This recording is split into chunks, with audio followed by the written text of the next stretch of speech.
Mister speaker, मुझे देख के बड़ा अफसोस हुआ कि जो रेन डैमेजेस सिंध में हुए और स्पेशली हमारे डिस्ट्रिक्ट में हुए, उसके लिए गवर्नमेंट ने कोई खुसूसी फंड्स नहीं रखे हैं बजट में, और वहाँ के हालात आज भी अबतर हैं। 22 लाख घर एक तखमीने के हिसाब से टूटे थे पाकिस्तान में, जिनमें 18 लाख सिर्फ सिंध में है। इंफ्रास्ट्रक्चर सारा टूटा हुआ है, सड़कें बह गई हैं, लोगों की मूवमेंट जो है वो पॉसिबल नहीं है। खुसूसी तवज्जो हमें चाहिए थी फेडरल गवर्नमेंट की टू रिकन्स्ट्रक्ट दी थिंग्स जो भी वहाँ पे टूट फूट हुई है। ये इतना ज़्यादा हुआ है कि उसकी मिसाल नहीं मिलती, और मैं शुक्रगुजार हूँ वज़ीर आज़म साहब का कि वो ख़ुद चले थे और उन्होंने खैरपुर भी गए थे हमारे इलाके में, और जगहों पे गए थे। उनको पता है कि कितने डैमेजेस वहाँ थे। हमारे हाईवेज़ की हालत, चाहे वो इंडस हाईवे हो, चाहे नेशनल हाईवे हो, चाहे बहरान हाईवे हो, इस वक्त तो चलने के काबिल नहीं है। आपको पता है कि ये जितने भी आपकी ट्रैफिक है, हमारे पोर्ट्स हैं, सारी एक्सपोर्ट्स और इंपोर्ट्स वहाँ से होती हैं। ये इससे ज़्यादा अहमियत के हामिल नहीं हो सकते कि उसको रिस्टोर किया जा सके। हम बड़े मुश्किल हालात में हैं, और इस बजट की जो मुश्किलात है वो हमारी प्रीवियस रजीम के हवाले से ही अबतर है। मुझे बड़ा अफसोस है कि हम लोग उसके ख़िलाफ़ कुछ भी नहीं कर सके। देखें, सियासी बात मैं कर रहा हूँ कि हमारे शहीद भुट्टो को हुकूमत से हटाया और ईद की रात उसको लाड़काना से गिरफ़्तार किया गया था, हत्ता कि उनका आखिरी दीदार भी उनकी फैमिली को नसीब नहीं हुआ। मोहतरमा शहीद हमारी, उनको यहाँ शहीद किया गया, उसका भी कोई पता नहीं। हमारे आसिफ अली जरदारी साहब चेयरमैन, को चेयरमैन जो हैं, उन्होंने उनका बहुत ही बड़ा कंट्रीब्यूशन है जब वो सदर रहे। उन्होंने, आपको याद होगा कि 200% आर्मी की सैलरीज बढ़ाई थी और 150% सिविलियंस की सैलरी बढ़ाई थी, और सबसे बड़ी कुर्बानी जो है 52(8)B की कुर्बानी दी, जिसकी वजह से आज असेंबलियां अपनी मुद्दत पूरी कर रही हैं।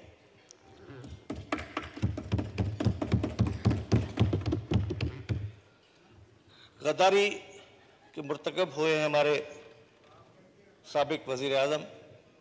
जब इस क्राइसिस के टाइम में हम IMF से नेगोशिएट कर रहे हैं और एजेंसी से नेगोशिएट कर रहे हैं, उनकी रुकावट पैदा करने के लिए मैं उनको कंडेम करूंगा कि उन्होंने अपनी जहां हुकूमतें थी पंजाब में और KP में, उनके वज़राए ख़जाना को ये हिदायत की कि आप लिख दें जी IMF को कि हम इस पे एग्री नहीं करते, जिससे रुकावटें पैदा हुई और आज तक की रुकावटें हैं। वो तो बहुत शुक्रिया चाइना गवर्नमेंट को, जिन्होंने हमेशा हमें आड़े वक्त में, मुश्किल वक्त में हमें मदद की है। आज बिरजीत साहब ने एक किस्सा छेड़ा, बड़े सवालात थे, तो जान की अमान पाऊँ तो मैं भी 2 सवाल कर ही लूँ। सर, जब ये डिक्टेटर्स आते हैं तो अपनी मनमानी करते हैं। 1-2 बहुत बड़े इश्यूज़ हैं पाकिस्तान के लिए जो उन्होंने किए। एक थी इंडस रिवर ट्रीटी, वो उनका अकेले एक काम था जिससे आज तक हम मुतासर हैं। हमारे पास पानी कम आ रहा है, ना किसी से पूछा, ना कुछ पता नहीं क्या करके उन्होंने जी वर्ल्ड बैंक के कहने पे एक एग्रीमेंट कर ली, और हम छोटे सूबे जो हैं स्पेशली सिंध और बलूचिस्तान बहुत मुतासर हैं।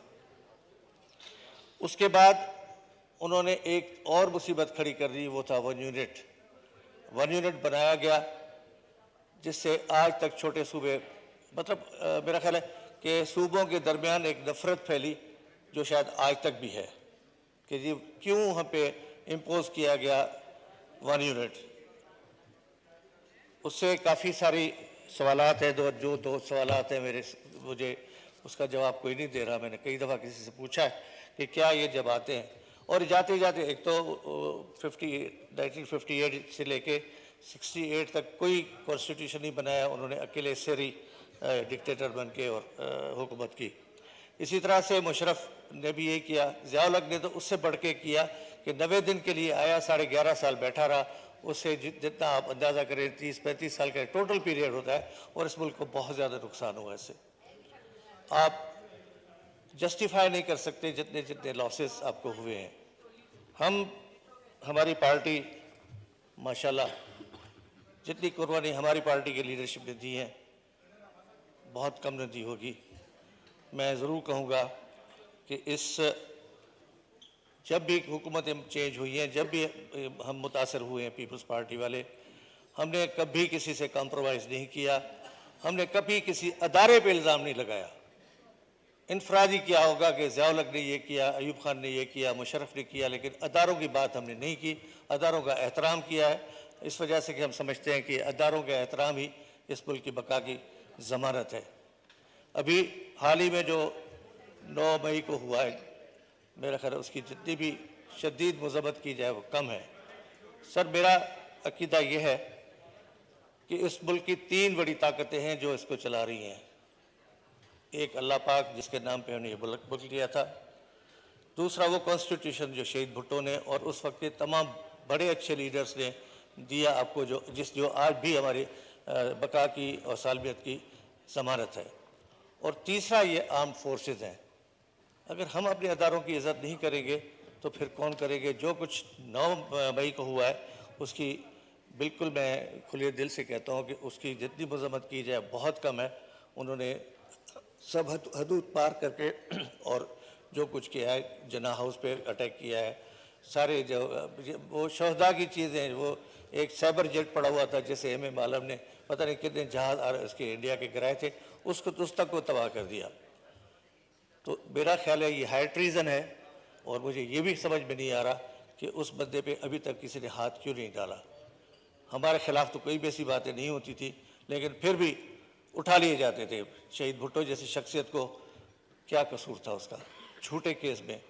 सर, एक पुरानी मिसाल है, सर विंस्टन चर्चिल ने जब सेकेंड वर्ल्ड वॉर में तबाही हुई थी तो उन्होंने एक मीटिंग की, तो उन्होंने कहा जी क्या लॉसेस क्या है? उन्होंने कहा लॉसेस तो बिल्कुल ही तबाही है। तो उसने एक सवाल किया था, इज़ अवर जुडिशरी इंटैक्ट? तो उन्होंने कहा यस। तो उन्होंने कहा जी we are not the losers, अगर हमारी जुडिशरी है। और यहाँ पे हमारी जुडिशरी से इंटैक्ट नहीं है, इन कॉन्टैक्ट है, इन कॉन्टैक्ट है। आप देखें जो मिसालें रिसेंट हुई हैं, मुझे समझ में नहीं आता कि किस तरह ये हुई हैं। और एक बंदा आया है, उसको कहते हैं जी welcome, good to see you here. फिर कोर्ट आते हैं तो पेशी के वक्त उन्होंने गाड़ी में बैठ के जब भी पेशी दी है। मुझे तो ये लगता था कि अगर ये मसला ज़्यादा चला तो शायद कोर्ट्स उठ के ज़मान टाउन चली जाएंगी, ज़मान टाउन जाके वहाँ पे उनको बेल दे के आएंगी। ये इनफरादियत, ये तज़ाद जो है ना, ये किसी भी के लिए अच्छा नहीं है। हमें अपना किबला दुरुस्त करना पड़ेगा। और देखें, काफ़ी सारे इशूज़ हैं। हमारे शहीद ज़ुल्फ़िकार अली भुट्टो के कॉन्स्टिट्यूशन में जो दिया था प्रोविंशियल ऑटोनॉमी, हमारा एक सदा का मसला रहा। अगर प्रोविंशियल ऑटोनॉमी हम शुरू में दे देते तो यकीन से कह सकता हूँ कि बांग्लादेश भी हमसे नहीं जाता। बांग्लादेश के जाने के सबब ये थे कि हमने प्रोविंशियल ऑटोनॉमी उनको नहीं दी। अब भी टाइम नहीं है, अब भी टाइम गया नहीं है, अब भी हम सुधर सकते हैं और बेहतर कर सकते हैं।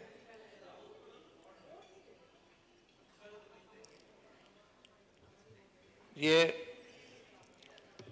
जो मैं ज़रूर कहूँगा कि जहाँ और ही कुर्बानी दी हैं, वहाँ पे नवाज़ शरीफ साहब को भी वजारत से हटा के, वजारत उज़्मा से हटा के उनको भी जेल भेजा गया। हमारी सारी लीडरशिप, जो भी 2 पार्टियाँ हैं, इनकी ज़्यादा लीडरशिप मुझे समझ में नहीं आता कि ज़रदारी साहब का क्या कसूर था, 11 साल उसको रखा गया। अदी फरियाल हमारी बहुत मोहतरम है, उनका कोई कसूर ही नहीं था, उनको जेल में रखा गया। मरियम साहिबा को, नवाज साहिबा को रखा गया। तो ये इन चीज़ों को रिकन्सिडर करना पड़ेगा। उसको जब तक ये हम उसकी कर देंगे, इसकी क्या रेक्टिफाई नहीं करेंगे तो तो ये मसले हल होते रहेंगे। ये सारे सवालात हैं सर। शुरू से पाकिस्तान, आपने मेरे भाई ने लियाकत अली खान की बात की, तो जिन्ना साहब की बात क्यों नहीं की गई? जिन्ना साहब की मौत कहाँ हुई थी, किस हालत में हुई थी? एक एम्बुलेंस में मौत हुई थी उनकी, सबको पता है। क्या उसकी कोई इन्वेस्टिगेशन हुई? ऐसे ऐसे कई वाक़यात हैं जिसकी इन्वेस्टिगेशन तो यकीनन हुई, लेकिन वो सरफेस नहीं हुई, वो आई नहीं, लोगों की पता ही नहीं चला। तो ये सारे मामलात हैं। मैं फिर गुजारिश करूंगा कि सिंध पाकिस्तान पीपल्स पार्टी की मैंडेट है, सिंध के हम नुमाइंदे हैं, उसकी नुमाइंदगी का हक अदा करते हुए हमें जो नुकसान हुए हैं, देखें हमारे पास सारी क्रॉप्स, खैरपुर डिस्ट्रिक्ट की खजूर 85% ख़त्म हुई थी, ये सरकारी फिगर्स हैं। उसके बाद हमारी कॉटन वहाँ तबाह हुई, लोग बहुत परेशान हाल हैं। कम से कम उनको ये सपोर्ट दी जाए कि अपने घर तो बना लें, जो रोडें रास्ते बने जो तबाह हुई हैं वही बन जाए, तभी बहुत बड़ी बात होगी। आपका बहुत बड़ा शुक्रिया। शुक्रिया जी। जी मोहतरमा मेहरीन रज़ाक भुट्टो साहिबा।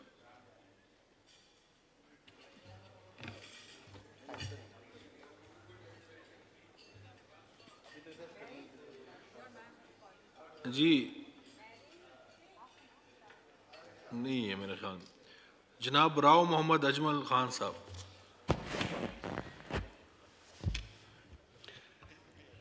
बिस्मिल्लाहिर्रहमानिर्रहीम।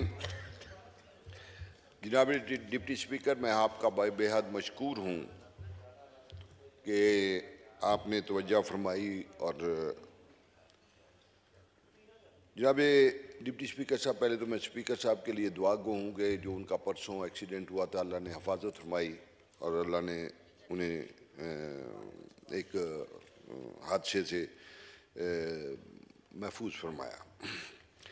जनाब डिप्टी स्पीकर, आप भी यकीनन बहुत मोहतरम मुकर्रम हैं। आपके वालिद मोहतरम ने भी ये सियासत की तमाम नशेब व फराज देखे हैं। क्योंकि मैं तो पहले 9 मई के वाक़े को कंडेम करूँगा कि जो अफवाज पाकिस्तान और तमाम फ़ौजी तनसीबात को जलाया गया था, जिन लोगों ने ये दहशत गर्दी की है, उन्हें करार वाक़ई सज़ा मिलनी चाहिए। और मैं शुरू करूंगा सर, क्योंकि मेरा फील्ड ज़राअत का है, तो मैं यकीनन दूसरी चीज़ों पे शायद कम डिस्कशन करूं। तो मैं इस शेर से आगाज़ करूंगा कि अगर वो मायूसी के लम्हों में ज़रा भी हौसला देता, अगर वो मायूसी के लम्हों में ज़रा भी हौसला देता, तो हम कागज़ की किश्ती पे समुंदर में उतर जाते। जनाब स्पीकर, गुजारिश है कि 2 सफ़ों का ये बजट जो ज़राअत पे दिया गया, उसमें ये लिखा गया कि ज़रूरी कर्ज़ों की हद को बढ़ाकर 1800 से 2200 अरब रुपए कर दिया गया।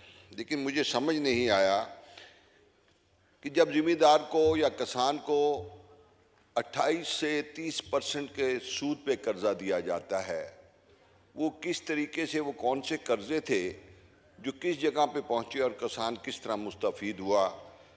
ZDPL जो एक ज़राअत से वाबस्ता एक बैंक था, उसको भी कमर्शियल बैंक बना दिया गया। तो मेरी गुजारिश होगी कि जो सूद का तरीक़ाकार ज़रूरी बैंक का है या दूसरे कमर्शियल बैंकों का है, उसे सिंगल डिजिट में लाया जाए। क्योंकि 4 सालों में महंगाई या इनपुट्स या ट्रैक्टर की कीमत या डीजल की कीमत या बिजली की कीमत या खाद की कीमत, जो ये 3 इंग्रेडिएंट हैं एग्रीकल्चर के, वो 4 गुना बढ़ चुके हैं। जनाब स्पीकर, दूसरा 50,000 ट्यूबवेल पे, जनाब मैं आपकी तवज्जो चाहूँगा जनाब हजूर, अगर आप मेहरबानी फरमाएंगे तो, क्योंकि ज़राअत से आप भी वाबस्ता हैं। सर 50,000 ट्यूबवेल के लिए 30 अरब रुपए मुख्तस किए गए हैं। सर जो 6 लाख रुपए पर ट्यूबवेल आते हैं और 6 लाख रुपए में आजकल घर का सोलर लगता है, वो कौन सा मैकेनिज्म है जिसके तहत ये 50,000 ट्यूबवेल्स के लिए 30 अरब रुपए रखे गए हैं? सर 10 का अगर ट्यूबवेल आप लगाएं तो उस पर 10 लाख रुपए की कॉस्ट आती है 10 हॉर्स पावर का। अगर 20 हॉर्स पावर का लगाएं तो उस पर 22 लाख रुपए कॉस्ट आती है। और अगर टरबाइन आप 30 की मोटर का लगाएं तो उस पर तकरीबन 35 लाख रुपए लगते हैं। तो मेरी गुजारिश है सर, इस मेकानिज़म को कहीं बनाते बनाते हमारा ये 1.5 महीना क्या, शायद अगले आने वाली हुकूमत में भी, जिसमें आप सब लोग शामिल होंगे इंशाअल्लाह, कहीं उस वक्त भी इसकी इम्प्लीमेंटेशन ना हो सके। इसका कोई मैकेनिज़्म बताना चाहिए, कौन सा बैंक देगा, कौन सा अदारा देगा, किस रेशो पे देगा। कि हमारी ये रिकमेंडेशन थी सर कि 3 साल के लिए उसको ज़िम्मेदार को बिला सूद कर्जा दिया जाए, और सर इससे 2000 मेगावाट बिजली की बचत होगी। अगर आप ट्यूबवेल को, जो 3 लाख ट्यूबवेल हैं और 3 लाख डीजल के ट्यूबवेल हैं, अगर उस मैकेनिज़्म को आप सोलर पे तब्दील कर दें तो इससे एक मंगला डैम जितनी बिजली की बचत होगी। सर मैं तीसरा, बीज की दरामद पर टैक्स और ड्यूटीज ख़त्म की जा रही हैं। सर मेरे ख्याल में टैक्सों की इस छूट में छोटे किसान को फ़ायदा पहुंचने की बजाय जो बीज की दरामदी जो कंपनीज हैं उन्हें फ़ायदा पहुंचता है। हमें इसके लिए बेहतर मैकेनिज़्म ये देखना चाहिए कि यहाँ पे हमारे मशीर भी थे पीटीआई के ज़माने में, उनका नाम था जमशेद चीमा साहब। उनकी सीड कंपनी थी ओरिगा के नाम पे, और उन्होंने एक साल सीड इंपोर्ट किया राइस का हाइब्रिड, और हाइब्रिड सीड के अंदर उन्होंने 2 अरब रुपए का सीड 2 अरब रुपए का सीड दिया गया, जिसमें से 1 अरब रुपए का सीड जो था उसकी जर्मिनेशन हुई, और उन्होंने अपनी, आज ये 15 साल पहले 10 साल पहले की मैं बात कर रहा हूँ, और आज वो मल्टी मिलियनेयर बन गए। तो किसान तक ये सर सीड का मैकेनिज़्म नहीं पहुँचेगा। मेरी आपसे गुजारिश होगी कि अगर आप अपने रिसर्च के अदारों को मुतहर्रिक करें और उनसे काम लेते हुए लोकल मियारी सीड तैयार करें, और जो रकम टैक्सों की छूट में दी जा रही है वो रिसर्च पर खर्च की जाती तो बेहतर मियारी बीज का बंदोबस्त किया जा सकता है। सर मेरी दूसरी गुजारिश होगी सर, मॉन्सेंटो और पायनियर, मॉन्सेंटोज मैं सर आप मुतवज्जा होंगे जनाब डिप्टी स्पीकर। सर मॉन्सेंटो एक कॉटन का एक बहुत बड़ा अदारा है जो सीड कॉटन पर रिसर्च करता है, जो मल्टी मिलियन रकम इस पे खर्च करता है, और ऐसे पायनियर है जो डोमाइंस में उन्होंने अपना एक रिसर्च स्टेशन बनाया हुआ है जो बहुत बड़ा एक शाह साहब, अगर हम गेरली में बात नहीं कर सकते जी। सैयद महमूद शाह साहब, महमूद शाह साहब आप गेरली में बात नहीं, इस तरह नहीं कर सकते जी, वहाँ पे जाएं। तो सर मेरी गुजारिश होगी कि हमें मॉन्सेंटो और पायनियर जैसे अदारों के साथ जॉइंट वेंचर करना चाहिए और मुल्क में मियारी बीज की तैयारी का काम कर सकें। सर नंबर 4 पे ये दिया गया कि कंबाइन हार्वेस्टर्स की छूट की ड्यूटी व टैक्सेस की छूट देने की तजवीज़ भी बजट में शामिल की गई है। मुझे समझ नहीं आ रहा सर ये किसान का बजट है या किसी कारोबारी या इंडस्ट्रियलिस्ट का बजट है। सर अगर जनाब स्पीकर इस तजवीज़ का फ़ायदा होगा तो सर 2 करोड़ रुपए में हार्वेस्टर आता है गंदम का, 1.5 करोड़ रुपए में आता है सर कॉर्न का, और 70 लाख रुपए में आता है सर राइस का। अगर ज़िम्मेदार छोटा किसान या ज़िम्मेदार जो बड़ा किसान भी है वो अफोर्ड नहीं करता ये चीज़ें, क्या ही बेहतर होता कि अगर उन लोगों को ये मुस्तफ़ीद करना है या फ़ायदा देना है जो बड़े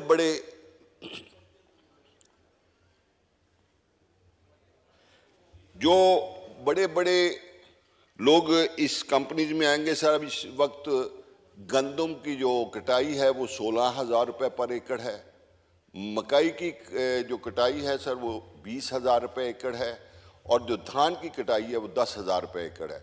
सर किसान अफोर्ड नहीं करता ये। क्या अच्छा होता कि हम पास को एक अदारा है उसकी मशीनरी पूल भी 15-20 साल पहले तक मौजूद थे, उनकी बिल्डिंग्स भी मौजूद हैं, या हमें महकमा तोसीए ज़राअत जो बुलडोज़र्स वगैरह सप्लाई करते हैं, अगर गवर्नमेंट खुद मंगवा के उनके ज़िम्मे ये लगाती तो मेरे ख्याल में जो छोटा ज़िम्मेदार है किसान है उसको रायत निरखों पे उसकी हार्वेस्टिंग होती तो ये मैकेनिज़्म ज़्यादा बेहतर होता। सर, चावल की पैदावार बढ़ाने के लिए राइस प्लांटर, सीड ड्रिल्स पर ड्यूटी टैक्सेस पर इस्तना अच्छी तजवीज़ है, जिससे किसान की पैदावारी सलाहियत बढ़ेगी। अल्लाह करे कि ये ऐसा ही हो और इस पे ये छोटे किसान को फ़ायदा मिले। सर, एग्रो इंडस्ट्री को सस्ते कर्जे फराहम करने की तजवीज़ भी काबिल तारीफ़ है, लेकिन सर इस बात का ख्याल रखा जाए कि ये कर्जे कहीं पेप्सी, कैंडीलैंड, FF या उन बड़ी कंपनियों को ना दे दिए जाएं जो लाहौर, मुल्तान और कराची में कायम हैं। ये कर्जे सर देहाती इलाकों में जो इंडस्ट्री लगाए और जिसमें किसान की एक्सेस हो सके, उन इलाकों में जिसमें जैसे उकाड़ा में आलू काश्त होते हैं, मुल्तान में आम काश्त होता है, मीरपुर और ठट्ठा दादू में टमाटर काश्त होता है, ऐसी लोगों पर ये इंडस्ट्रीज लगे जिससे लोगों को आम लोगों को फ़ायदा हो सके।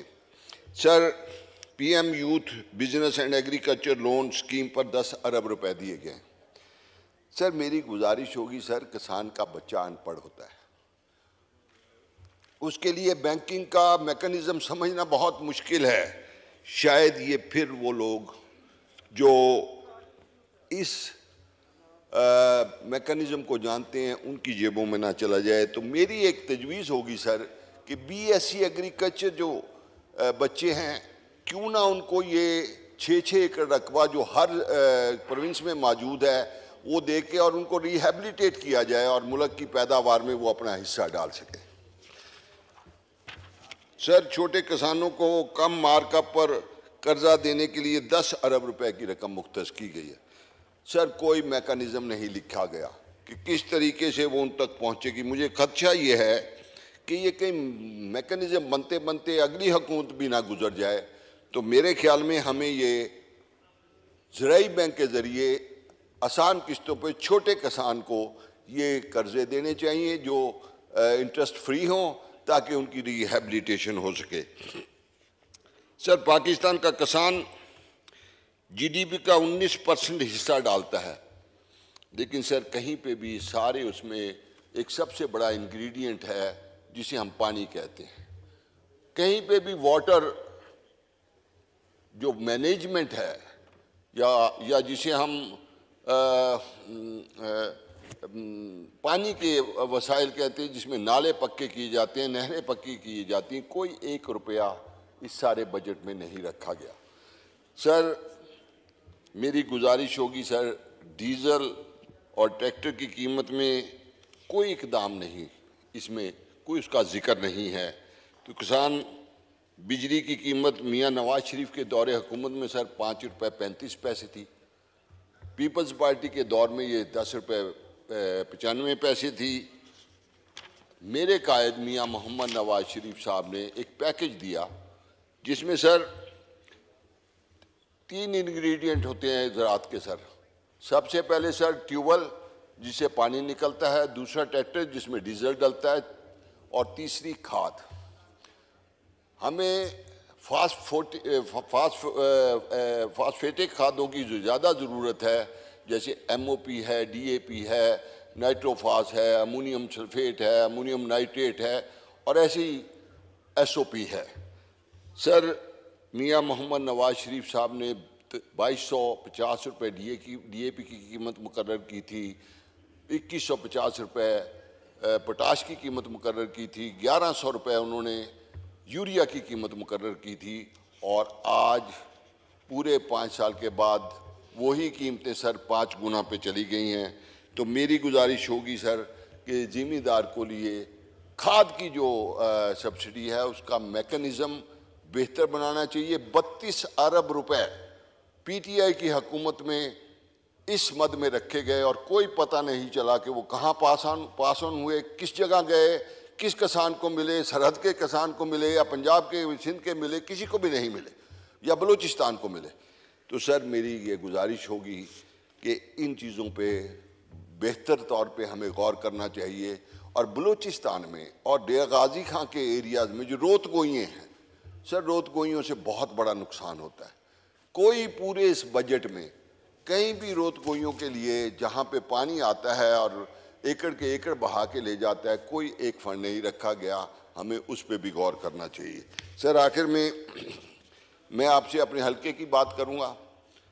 सर मुझे बहुत ही अफसोस से कहना पड़ता है कि मियां मोहम्मद नवाज शरीफ साहब ने 17 में ये ऐलान किया कि दीपालपुर समुंदरी जो हमारी मोटरवे लाहौर से जा रही है वो एक एक्सेस दिया जाएगा, जिसका वो ऐलान वहाँ पे करके है। जो ही उनकी हुकूमत गई सर, वो मंसूबा खटाई में चला गया सर। और फिर मुझे बेहद अफसोस है, इशराक डार साहब भी तशरीफ़ ले आए हैं, कोई हमारे बुज़ुर्ग हैं, अल्लाह इन्हें सेहत भी दे और किसानों की तरफ गौर करने का भी मौका दे। सर ये सर लास्ट रिजीम में सर उस रोड के लिए सर 2 करोड़ रुपए रखे गए फिजिबिलिटी के लिए। सर कितनी शूमी किस्मत है, कितनी नाहली है कि उसका सर्वे भी नहीं हो सका, को कंसल्टेंट सर्वे भी नहीं कर सका और इस दफ़ा 1 रुपया इसके अंदर नहीं रखा गया। सर ये अब इलेक्शन ईयर है, जिसका मैसेज यकीनन हमारी जमात को, इस पूरे PDM को एक मजबूत तरीके से अपने अपने हलकों में जाना है। तो मैं इशराक डार साहब की मौजूदगी में गुजारिश करूँगा कि जो मियां नवाज शरीफ साहब का ऐलान करदा एक मंसूबा था और जब 1 साल पहले इस मंसूबे को शामिल किया गया, किस वजह से वो इस दफ़ा दोबारा उसके अंदर कोई रकम नहीं आई, तो मेरी गुजारिश होगी कि मेहरबानी फरमाएं और कम अज़ कम 10 अरब रुपया रख के उस सड़क की इब्तदा करें ताकि उन 7 हलकों में इसका मैसेज स्ट्रॉन्ग जाए। सर दूसरी मेरी गुजारिश है सर कि सर फैसलाबाद जिसके अंदर से 2 मोटरवेज निकली हैं और 34 किलोमीटर के अंदर से वो दोनों सड़कें जाके अब्दुल हकीम के ऊपर इकट्ठी हो जाती हैं। सर क्या कसूर है उस सेंटर पंजाब के लोगों का, जिसमें कसूर में, उकाड़ा में, बहावल नगर में, विहाड़ी में, साहिवाल में, खानेवाल तक ये सड़क मोटरवे नहीं बनाई गई। और अब फिर एक मजाक किया गया और वो ये मजाक था कि टोटल उस मंसूबे का जो कॉस्ट लिखी गई, वो कॉस्ट लिखी गई 294 अरब रुपए और उसके लिए जो मुख्तस किए गए वो 10 मिलियन रुपए सिर्फ मुख्तस किए गए। और फिर वो लोग जो तकरीबन, मैं आपसे if I am not wrong, 45% GDP का ये तमाम 5-7 जो डिस्ट्रिक्ट हैं, ये 2 डिवीजन्स पूरे, बल्कि 3 डिवीजन पूरे, पार्ट ऑफ बहावलपुर भी इसमें आता है, बहावल अगर बहावलपुर में फाल करता है सर, वहाँ पे 1 अरब रुपया, 294 अरब रुपए के मंसूबे में 1 करोड़ रुपया रखा गया। बहुत ही मुझे अफसोस हुआ कि, और सबसे बड़ी फूड बास्केट है ये, सबसे बड़ा अनाज यहाँ पे होता है। मकई 17% is from Sahiwal division, potato 24% from Sahiwal division, कसूर डिस्ट्रिक्ट। तो सर मेरी गुजारिश होगी कि मैं इशराक डार साहब की मौजूदगी से फ़ायदा उठाऊंगा कि ज़रूर जो है सर वो पहले मंसूबे पे जहाँ पे मियां नवाज शरीफ साहब ने ऐलान किया था और दूसरा मंसूबा जो इन्होंने शामिल किया है, इसके लिए माकूल रकम दी जाए। सर दीपालपुर जहाँ से मैं MNA हूँ और मेरे साथ मियां मोइन साहब MNA हैं, सर 72 यूनियन काउंसिल्स पे वो महीत है और तकरीबन 10 अजला से बड़ा एक तहसील है। सर मेरी गुजारिश होगी कि हुजरा के नज़दीक एक साइंस एंड टेक्नोलॉजी यूनिवर्सिटी का क़याम अमल में लाया जाए और ताकि वहाँ के इलाके के लोग भी मुस्तफ़ीद हो सकें। हमारे यहाँ सर 400-500 एकड़ रकबा सरकार का पड़ा है, मौजूद है वहाँ पे। अगर मुमकिन हो सके तो उकाड़ा इस वक्त जो है आपका सबसे बड़ा रेवेन्यू जो है एग्रीकल्चर में दे रहा है, पैदावार एग्रीकल्चर में दे रहा है, सबसे ज़्यादा प्रोडक्शन एग्रीकल्चर में दे रहा है। तो मेरी गुजारिश होगी कि वहाँ पे इंडस्ट्रियल स्टेट का ज़रूर क़याम लाया जाए। और बॉयल्ड राइस का, दो राइस होते हैं सर, एक वाइट कहते हैं जो पॉलिश्ड होता है, एक बॉयल्ड राइस। बॉयल्ड राइस की एशिया की सबसे बड़ी मंडी है सर। सर मेरी गुजारिश होगी कि इन चीज़ों पे अगर वहाँ पे इंडस्ट्रियल जोन बन जाए तो मैं समझता हूँ कि आने वाले वक्त में वो बहुत एक तरक्की का रास्ता बनेगा। और यकीनन मैं दुआ कहूँ कि मेरा कायद मियाँ मोहम्मद नवाज शरीफ साहब, अल्लाह उन्हें सेहत कामला दे, वो वापस तशरीफ़ लाएँ और हमें इस PDM में जो भी हमें इत्तफाक राय से जो चीज़ें हम आगे लेके चल रहे हैं सर, खुदारा हमें हर यहाँ के नुमाइंदे को ये ख्याल करना चाहिए कि हमें अपने कायदीन के लिए आसानियाँ पैदा करनी है। और जब PDM कामयाब होगी और PDM दोबारा यहाँ पे कामयाब होके आएगी तो फिर पाकिस्तान की तरक्की की एक राहें खुलेंगी। और आखिर में कहूँगा, तेरे होते हुए महफिल में जलाते हैं चिराग और लोग सादा हैं कि सूरज को दिखाते हैं चिराग। बस्तियाँ चांद सितारों पे बसाने वालों, कुर्रा अर्ज़ पे बुझते चले जाते हैं चिराग। बहुत शुक्रिया, बहुत मेहरबानी कि आपने मुझे वक्त दिया। दुआ गो हूँ आपके लिए। खुदा हाफ़िज़ नासिर। जी, साबिर हुसैन काइम खानी साहब ऑन पॉइंट ऑफ ऑर्डर। जी बहुत शुक्रिया डिप्टी स्पीकर साहब कि आपने मुझे ये मौका दिया। असल में हम सब इस मौके को लेना चाह रहे थे क्योंकि हमारे फाइनेंस मिनिस्टर साहब अभी असेंबली में बैठे हुए भी हैं। एक सर, इस असेंबली ने फ्राइडे को एक रेजोल्यूशन अडॉप्ट की है जिसके मुताबिक जो आवाम के कम्युनिटी बेस्ड डेवलपमेंट फंड थे जो SDGs और SEP प्रोग्राम के तहत जारी किए जा रहे हैं, उनके फंड्स को नॉन लैप्सेबल करार देना था। अच्छा सर, ये कोई एकदम रेजोल्यूशन असेंबली में नहीं आई है। एक हमारे यहाँ स्टीयरिंग कमेटी बनी हुई है जिसमें तमाम MNA नुमाइंदगी करते हैं, हुकूमत की तरफ से भी और दीगर पार्टियों की तरफ से भी। वो सर बाकायदा मंसूबे जो आते हैं पब्लिक की तरफ से उनको पास करते हैं, उनका फ़ंड जारी करते हैं, उसके बाद जो है उसके ऊपर अमल दरामद शुरू होता है। इस साल क्योंकि फ़ंड रिलीज़ लेट हुए और लेट होने की वजह से उनकी जो खर्च है वो नहीं हो सका।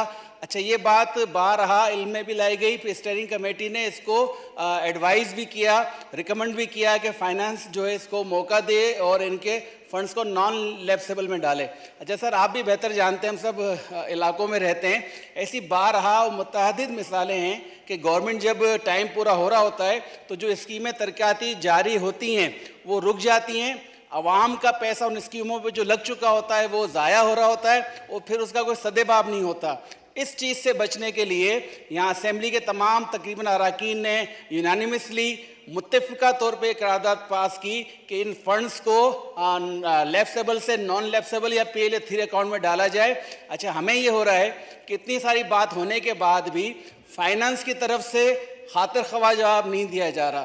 तो अभी हमारे जो फाइनेंस मिनिस्टर साहब बैठे हैं, मेरी उनसे गुजारिश है कि इसके ऊपर कोई पॉलिसी हमें बताएं, हमारे साथ बैठें, बताएं कर सकते हैं नहीं कर सकते हैं, ताकि एक जो गैर यकीनी की सूरत हाल है वो ख़त्म हो।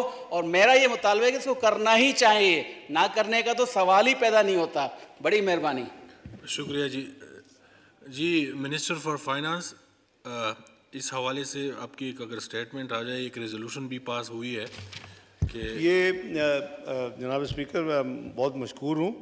आगे भी मुझे 2-3 जो फीडबैक मिली है, क्योंकि हमारे जो टीम है यहाँ बैठी होती है, नोट्स लेती है, इसमें मैं कुछ डिस्कस इंशाल्लाह वाइंडिंग अप मैं करूँगा।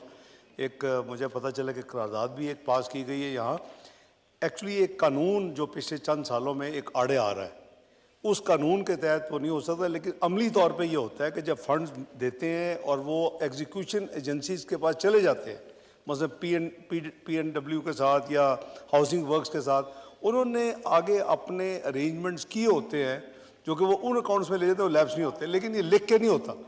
तो उस कानून की वजह से तो मैं इंशाल्लाह या तो हाउस को कानून फिर बदलना पड़ेगा। इस वक्त जो कानून है मैं सारा मैं बाइंडिंग अप में अर्ज करूँगा, भाई अगर इजाज़त दे।